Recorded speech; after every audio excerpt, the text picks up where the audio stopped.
The sound rips through the frozen air like a canvas being torn in two. It's a high-pitched, metallic snarl that every GI from Normandy to the Ardennes has learned to fear. The MG42, Hitler's buzzsaw. For an American infantryman huddled behind a snow-dusted tree line, it's the sound of death at 1,200 rounds per minute. He keeps his head down, mud and ice clinging to his helmet. The bursts are terrifyingly fast, a continuous roar that chews through wood and flesh with equal ease. Minutes later, the world has changed. The counterattack was brutal, a desperate close-quarters fight through a smashed Belgian farmhouse.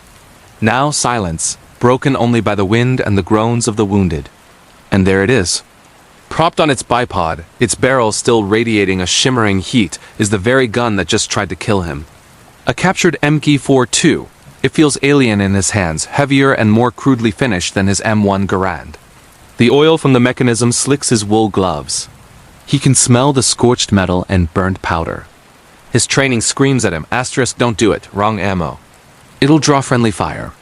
You'll give away your position, asterisk, but this soldier, a man like Private First Class Frank Patterson of the 28th Infantry Division, fighting in the brutal Hürtgen forest, knows the reality on the ground.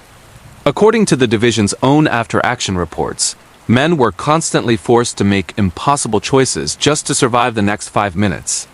The tactical situation was fluid, desperate. Doctrine goes out the window when you're facing overwhelming odds. He sees the belts of 7.92mm Mauser ammunition, still linked and ready, lying beside the gun. It's a devil's bargain. Why would he even consider it? You have to understand the fundamental difference in squad tactics. The German squad, the *Rupp*, was built around its machine gun. The riflemen were there to support the MG42, to carry its ammo and protect its flanks. The gun was the heart of their combat power. As historian and veteran Charles B. MacDonald notes in his book, Company Commander, the sheer volume of fire from a single MG42 could pin down an entire American platoon. In contrast, the American squad was built around the riflemen, with the Browning automatic rifle, the BAR, providing support. The BAR was reliable, a fine weapon, but it fired at less than half the rate of the MG42, and its 20-round magazine was a serious limitation. Our soldier isn't thinking about grand strategy. He's thinking about the shadows flitting between the pines 100 yards away. He's thinking about the 2 ammo bandoliers for his Garand and how quickly they'll be empty. He looks at the long non-disintegrating metal belt for the MG42. It's a river of brass-cased death. This weapon, this mechanical monster, is both terrifying and mesmerizing. It represents everything he's fighting against, yet right now it offers the one thing he needs most: overwhelming firepower. This choice was made more often than official records might suggest. Veterans from the 101st Airborne in Holland to the Rangers at Pointe du Hoc have shared stories, often in hushed tones, of turning the Germans' most feared weapon against them. It was a pragmatic decision born of desperation. The U.S. Army Ordnance Department even published evaluations on captured enemy equipment, noting the MG42's formidable rate of fire and the psychological impact it had on troops. They understood its power. Back in the ruined farmhouse, our GI makes his choice. He ignores the voice of his platoon sergeant in his head. He wipes a smear of grime from the feed tray cover and grabs the end of a fresh 50-round belt. The metal links feel cold and solid. He slaps the cover down with a decisive clang. He pulls back the charging handle on the side of the receiver, chambering the first round. He knows what happens next. The moment he pulls that trigger, that distinctive, terrifying sound will echo across the battlefield. To every American within earshot, it will scream German. Every friendly rifle and machine gun might turn in his direction. It's a risk that could get him killed by his own side. But as he sees more movement in the trees, a new wave of gray-clad figures advancing through the snow, it's a risk he has to take. He settles behind the gun, his thumb hovering over the trigger, ready to unleash the buzzsaw. So there he is, an American GI, staring at an MG42. To understand why he'd even think about picking it up, you have to understand 2 completely different philosophies of war crashing together in the mud. For the Germans, the squad was built around the machine gun. The MG34, and later the MG42, was the centerpiece, the queen of the battlefield.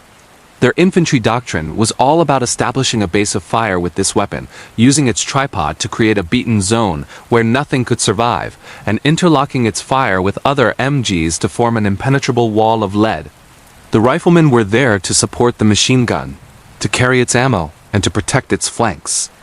The American approach was different. The U.S. infantry squad was centered on the riflemen, armed with the superb M1 Garand. Firepower came from the squad as a whole. They had automatic weapons. Of course, the Browning automatic rifle, the BAR, provided mobile fire support. But it was a 20-round magazine-fed weapon, not a true belt-fed machine gun. For sustained fire, you had the .30 caliber Browning M1919, a heavy, reliable gun, but it was often a company-level asset, slower to deploy with its cumbersome tripod and firing at a steady chugging 400 to 600 rounds per minute. It was dependable, but it wasn't the Hitler's buzzsaw.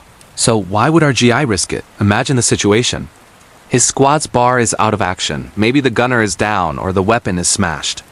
The company's Brownings are pinned down 200 yards back, unable to move up. They've just taken this German position, but they've paid a heavy price. Ammunition is low, and they know a counterattack is coming. And right there, dropped by its crew, is the answer to his prayers. He knows the weapon, not from training on it, but from training to survive it. Back in basic, they'd play recordings. The thud-thud-thud of the Browning. The slower asterisk chug-chug-chug asterisk of the MG34. And then, the sound that tore the air, a high-pitched, terrifying ripping noise, like a giant canvas sheet being torn in two. That was the MG42. Its incredible rate of fire, somewhere between 1,200 and 1,500 rounds per minute, was the product of a brilliant roller-locked short recoil action. It was a sound you learned to fear, a sound that meant you get your head down, asterisk, now asterisk. They were warned, don't mistake it for one of ours. You hear that sound, you know exactly who it is. He remembers the march to get here, the exhaustion in his bones, the churned-up earth that sucked at his boots.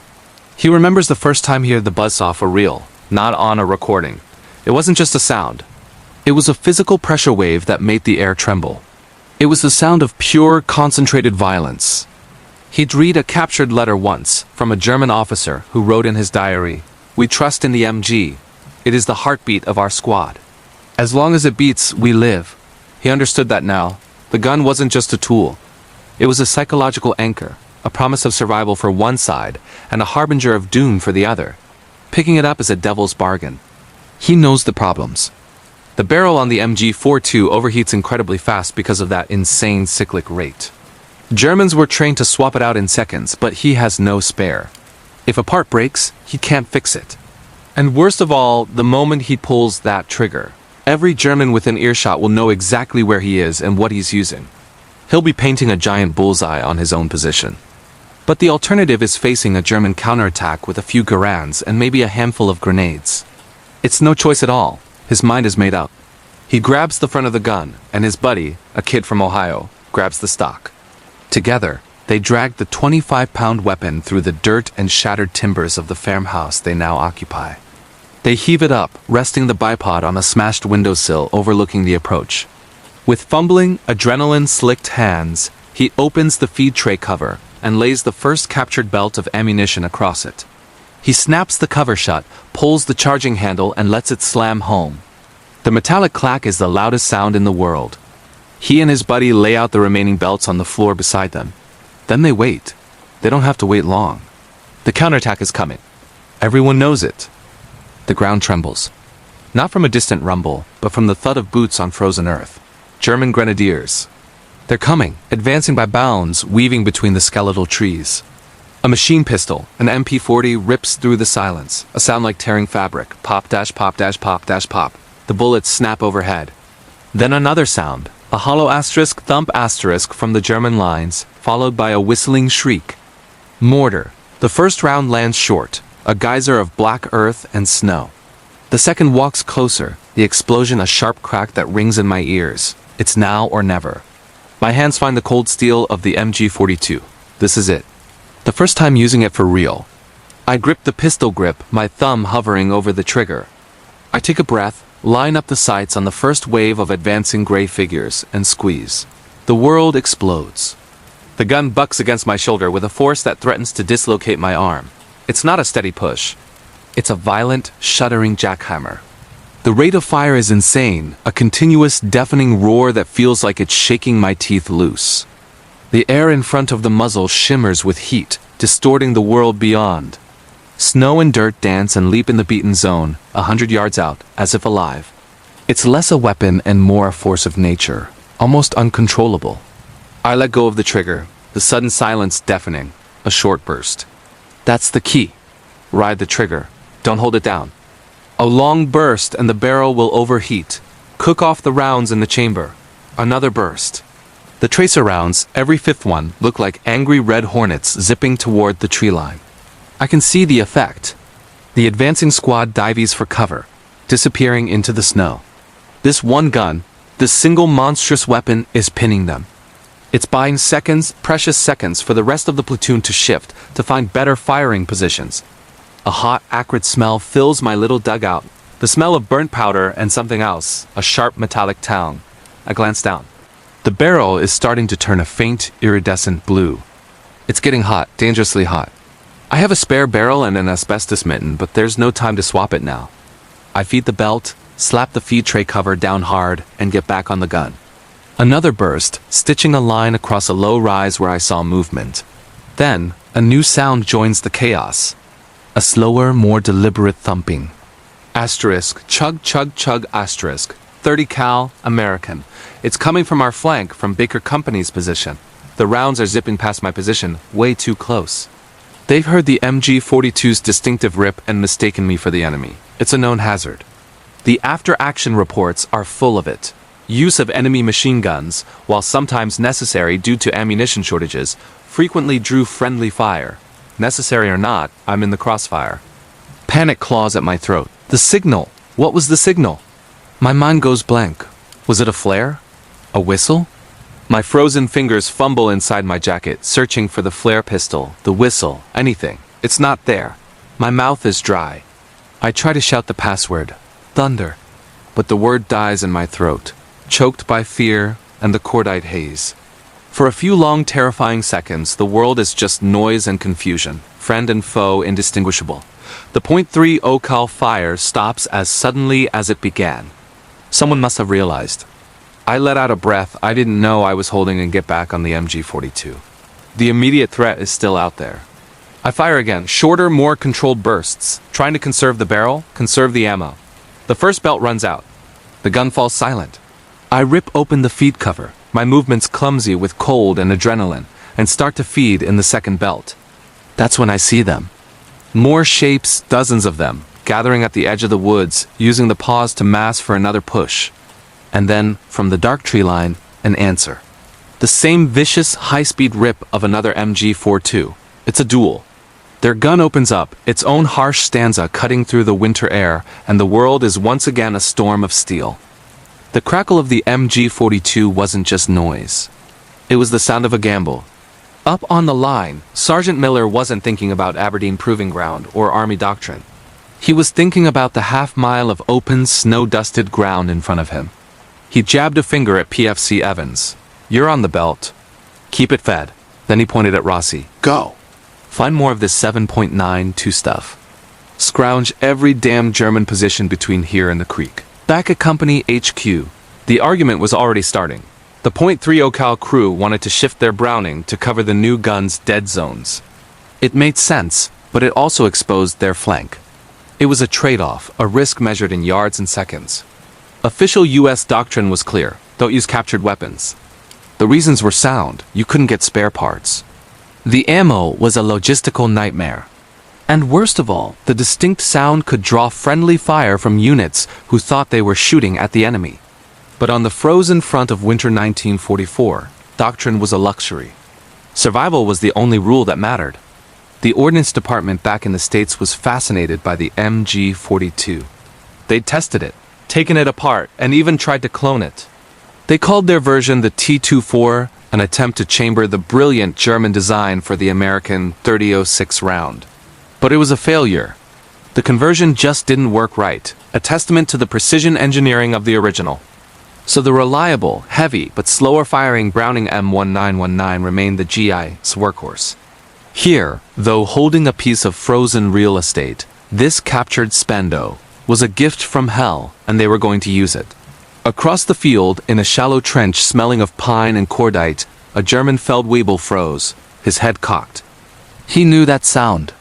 It was the sound of his own army, the ripping canvas terror of the MG42, but it was coming from the American lines. For a moment, the world swam. Through the swirling snow and smoke, the familiar sound from an unfamiliar place erased the lines on the map. Who was who? The battlefield, already a confusing mess of white and gray, dissolved into auditory chaos. It was more than confusing, it was infuriating. It felt like a violation. The order had come down from battalion, hold the crossroads, hold it for 1 hour, that was all. 1 hour for the rest of the battalion to pull back and reform the line. The crossroads was everything, and the MG42 was the linchpin. Logistics, usually a matter of paperwork, and trucks far behind the lines, was now a life-or-death drama played out in a ditch. Rossi stumbled back, a few precious belts of ammo slung over his shoulder, his face pale. "This is it, Sarge. This is all I could find." The gun hammered away, its barrel glowing a dull cherry red even in the daylight, the heat shimmering above it. The loader, Evans, fumbled with the next belt, his fingers clumsy and numb with frostbite. He swore as a link caught, bent just enough to jam the feed. Miller, his face a mask of grime and concentration, ripped the belt free and slammed the top cover down, shoving the next one in. The gun barked back to life. Every burst was a prayer. Every bullet was a second bot. Then, a new sound. A low, guttural rumble that wasn't thunder. It came from the east, a vibration felt more in the teeth and bones than heard with the ears. The ground began to tremble. Through the trees, dark, hulking shapes were moving. Armor. Miller's eyes darted from the approaching threat down to the ammo belt. The brass gleamed against the snow, a pitifully short ribbon of metal. He could count the rounds left. Not belts, rounds, and the ground was shaking. The forest explodes. An enemy half-track crunches over a hedgerow, its gray hull like a shark's fin cutting through the green surf. German infantry spill from its sides, fanning out, their movements practiced and terrifyingly efficient. From a shattered barn across the field, the distinct, slow thump of a Browning M1919 opens up, a desperate reply. Our soldier is out of breath, his hands burning. He pulls the trigger, the gun screams. Its iconic, ripping sound tears through the air, a sound the advancing infantry know all too well. For a precious second, they hesitate, their training screaming at them that one of their own guns is firing from the American line. It's a moment of cognitive dissonance bought with German steel.